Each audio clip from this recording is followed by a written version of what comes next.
العاشرة مساء بتوقيت أسمر المحلي. مشاهدينا في كل مكان، نشرة الأخبار نقدمها لكم من الفضائية الإريترية، نستهلها كالعادة بأهم وأبرز العناوين.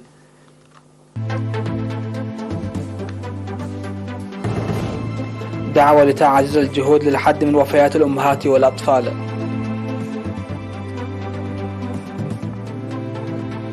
دعوة أيضا لتنسيق الجهود بهدف مكافحة الأمراض المدارية.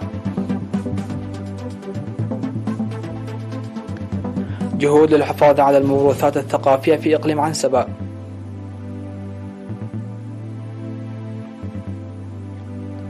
تنظيم الدولة الإسلامية يتبنى هجوما في شرق الكونغو الديمقراطية.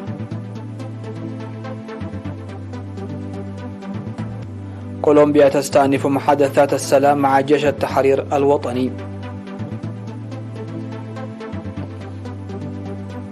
وروسيا تقرر طرد السفير الإستوني وتخفيض المستوى الدبلوماسي.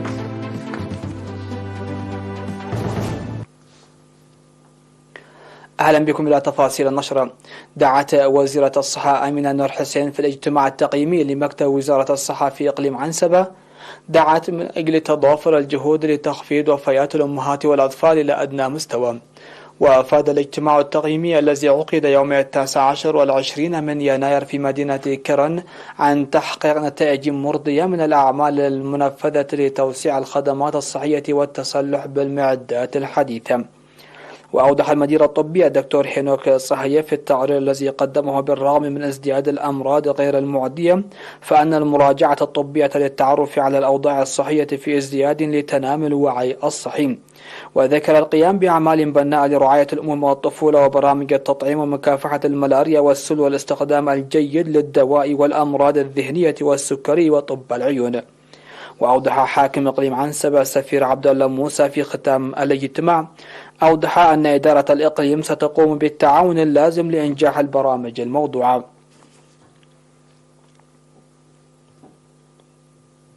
دعا مسؤول مراقبة الأمراض المدارية في وزارة الصحة السيد محرت أبرهة لتضافر الجهود المجتمعية وشركاء العمل للسيطرة على الأمراض المدارية. وقال أن الأمراض الاستوائية تشمل البلهارسيا وديدان الأمعاء وعضات الأفعى وداء الكلاب والأمراض الجلدية، موضحا بأن أكثر من مليار شخص قد عانى من هذه الأمراض على المستوى العالمي عام 2007. وذكر بأن وزارة الصحة تقوم بالتأهيل والتدريب للمهنيين الصحيين والقيام بالتجهيزات اللازمة لمكافحة وعلاج هذه الأمراض.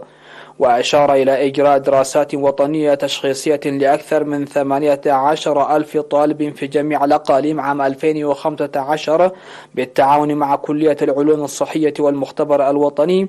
تم العثور خلالها على البلهارسيا في 28 مديرية من 58 مديرية، 12 منها في الإقليم الجنوبي والبقية في إقليمي القاشبركة وعنسبة وشمال البحر الأحمر.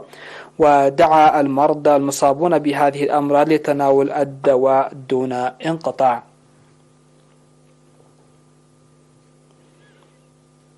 دعا خبراء الآثار في إقليم عنسبة لاستكشاف المواقع الأثرية والموروثات الثقافية والعمل للحفاظ عليها وحمايتها.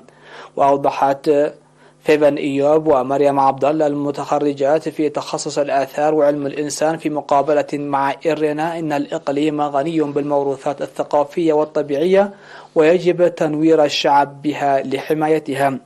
وذكرتا بأن الموروثات الطبيعية تشمل الجبال والجيوب الجبلية والأودية وغيرها، والموروثات الثقافية تركات الاستعمار والنقوش الحجرية والكتب والصور، مشيرتين إلى أن منطقة تنقلحس التي شهدت المعركة الختامية للحرب العالمية الثانية بين إيطاليا وإنجلترا والمناطق التي وقعت فيها جرائم الاستعمار ضد الأبرياء ودفاعات جنفلون وحلحل ورورمنسع التي شهدت معارك ضارية في فترة الكفاح المسلح، جزء من كثير من الموارد الثقافية، إضافة إلى أعمال صناعة الفخاريات والصعف والأشغال اليدوية الأخرى المشتهرة في إقليم عنسبة.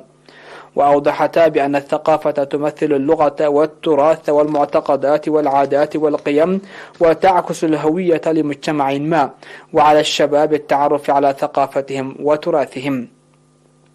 وقام مكتب مفوض الثقافة والرياضة في إقليم عنسبة بدراسات استكشافية للمباني الأثرية والتاريخية في مدينة كرن.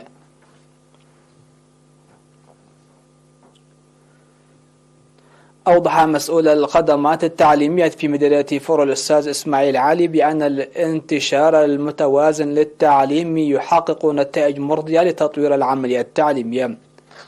وأوضح لدى لقائه ممثلي الشعب والمعلمين زيادة المدارس من مدرستين عام 2018 إلى 6 مدارس حاليا في ديعوت، وارتفاع المشاركة في التعليم خاصة الطالبات.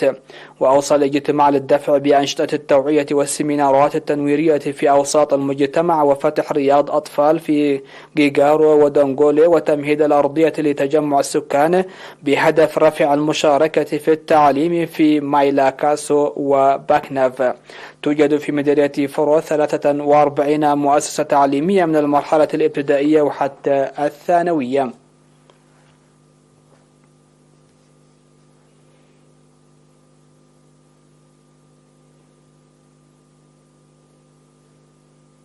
فاصل قصير ومن ثم نعود لنوافيكم بالأنباء على الصعيد العالمي.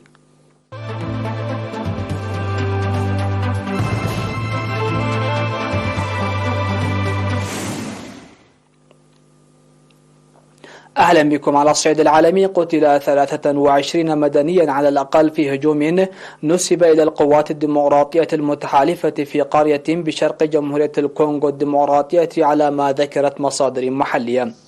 وأعلن تنظيم الدولة الإسلامية في بيان أن مقاتليه هاجموا قرية ماكونغوفو في الأسلحة قبل أن يعمدوا إلى حرق عدد من المنازل في هجوم نسبه مسؤول محلي إلى فصيل القوات الديمقراطية المتحالفة الذي يعد أحد فروع التنظيم الجهادي في وسط إفريقيا. وقال روجر وانجيف رئيس المجتمع المدني المحلي لوكالة فرانس بريس إن 24 شخصا بينهم 6 نساء قتلوا في اقتحام القوات الديمقراطية المتحالفة في قرية بمنطقة بيني في إقليم الشمال كيفو. ودعا إلى زيادة عديد الجيش المؤهل والمجهز والمدرب بشكل جيد ليتمكن من استباق هجمات العدو. والقوات الديمقراطية المتحالفة فصيل مسلح يقدمه تنظيم الدولة الإسلامية على أنه أحد فروعه في إفريقيا الوسطى، وهو أكثر الجماعات عنفا في شرق الكونغو الديمقراطية. قالت كولومبيا وجيش التحرير الوطني إنهما سيستأنفان محادثات السلام في المكسيك الشهر المقبل بعد جهود شهدته في الآونة الأخيرة. وعقد الجانبان اجتماعا طارئا في كاراكاس الأسبوع الماضي، واتفقا على عقد الجولة الثانية من المفاوضات في 13 من فبراير في المكسيك، إحدى الدول الضامنة للمحادثات إلى جانب النرويج وفنزويلا وكوبا وتشيلي. وقالت كولومبيا وجيش التحرير الوطني إنهما سيبحثان بشكل مشترك التقدم المحرز في تنفيذ الاتفاقات التي تم التوصل إليها خلال الجولة الأولى من المحادثات، وإنهما اتفقا على إبقاء قنوات الاتصال مفتوحة حتى عند توقف المفاوضات. واستؤنفت في العاصمة الفنزويلية كاراكاس في نوفمبر الماضي المحادثات المتوقفة منذ 4 سنوات تقريبا بين الحكومة الكولومبية ومسلحي جيش التحرير الوطني، وذلك بهدف بناء السلام بحسب ما أعلن وقتها الطرفان في بيان مشترك. يذكر أنه قبل أيام قررت الحكومة الكولومبية تعليق وقف إطلاق النار مع جيش التحرير الوطني، وذلك بسبب رفض هذه الجماعة المسلحة المشاركة في الهدنة الثنائية ل6 أشهر التي أعلنها الرئيس غوستافو بيترو عشية رأس السنة. أعلنت وزارة الخارجية الروسية عن تقليص المستوى الدبلوماسي بين روسيا وإستونيا، وذلك ردا على إجراءات السلطات الإستونية المعادية لروسيا. وجاء في بيان الخارجية الروسية أنه تم استدعاء السفير الإستوني إلى مقر وزارة الخارجية الروسية في 23 من يناير، وتم تسليمه احتجاجا شديدا على تصرفات السلطات الإستونية.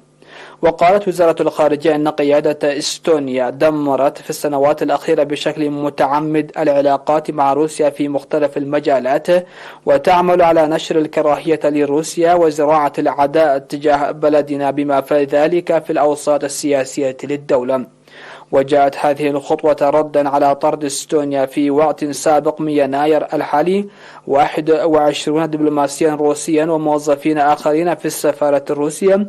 ومن جانبه أعلن وزير خارجية لاتفيا إيد غارز أن بلاده تعتزم خفض مستوى العلاقات الدبلوماسية مع روسيا الشهر القادم. الخبر الأخير في هذه النشرة: أفادت صحيفة بريطانيا بأن البرازيل والأرجنتين تعتزمان الإعلان هذا الأسبوع عن إطلاق الأعمال التحضيرية لتبني عملة موحدة. ونقلت الصحيفة عن مسؤولين القول أن الخطة التي ستناقش في قمة في بوينس آيرس هذا الأسبوع ستركز على كيف يمكن للعملة الجديدة التي تقترح البرازيل تسميتها سور أن تعزز التجارة الإقليمية وتقلل الاعتماد على الدولار الأمريكي. وسبق أن أجرى سياسيون من البلدين مناقشات حول الفكرة عام 2019، لكنها قبلت باعتراض من البنك المركزي البرازيلي في ذلك الوقت. نهاية النشر. هذا تذكير بأبرز العناوين.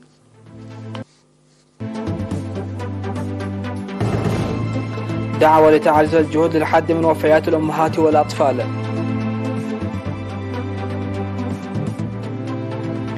دعوتنا أيضا لتنسيق الجهود بهدف مكافحة الأمراض المدارية.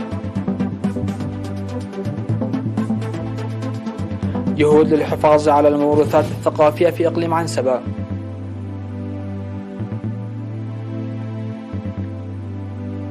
تنظيم الدولة الإسلامية يتبنى هجوما في شرق الكونغو الديمقراطية.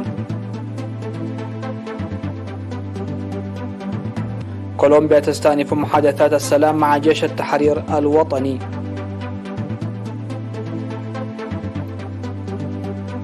وروسيا تقرر طرد السفير الإستوني وتخفيض المستوى الدبلوماسي. سادتي سيداتي، هكذا نكون قد وصلنا وإياكم إلى نهاية نشرة هذا المساء. شكرا لحسن الاستماع والمتابعة، والسلام عليكم ورحمة الله.